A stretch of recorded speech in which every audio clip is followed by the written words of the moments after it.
How's it, guys? Welcome back to another video. Anyway, I got my trusty prop here. I call this the prop because it's just a spare carburetor that I use for parts, KNKS2 original. I want to talk about situations where guys maybe send dirt into the carburetor.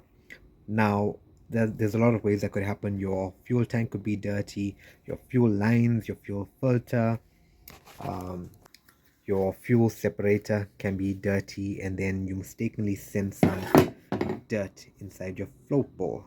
Now, obviously, the correct way to do this is to remove the carburetor, give it a good service, and make sure there's no dirt in the float bowl. But I know there's a lot of guys that don't know how to remove the carburetor, don't know how to strip it and stuff.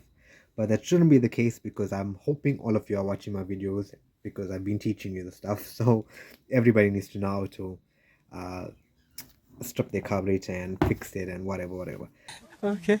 But anyway, yeah, now we have dirt inside the float bowl, and we should be running short on time. We need the car. We go to start the car in the morning, we're late for work, and we don't know what to do now. Obviously, you can spray carburetor spray or carb cleaner through here. That's what most guys do. They'll put their hand over the carburetor and they'll spray some fuel. They'll try to choke it, but that's not going to get the dirt out. Your dirt will be stuck, either stuck at the first stage, I don't know if you can see that, or dirt could be stuck at the second stage in your jets. Now, what I would suggest you do, if I turn this carburetor over, can you see the screw here? That's your, how can I say it? It's your release screw. So if you take out the screw, all the fuel that's in the bowl is going to come out, right? I'm going to show it to you here, and you can see the port is there. So if I remove the screw in the back, it's going to drip all the fuel out.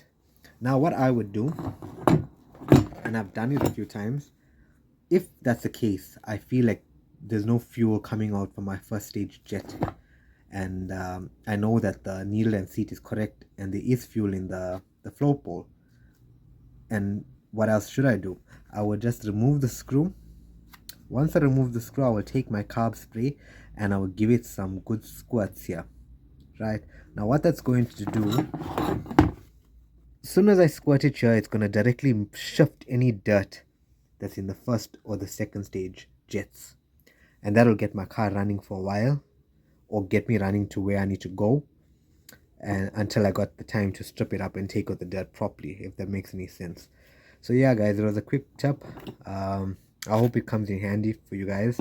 And must know, let's just say your your needle and seat screw was adjusted wrongly, and you flood your carburetor where the float is right up, and there's too much of fuel, all the fuel starts, basically you flooding the carburetor. A handy trick would be to release the screw and let all the fuel come out. Yeah, guys, hope you found this helpful. Please subscribe and like, yeah, and keep updated with more of my content. This was a short clip, but it was something I thought about. Take care.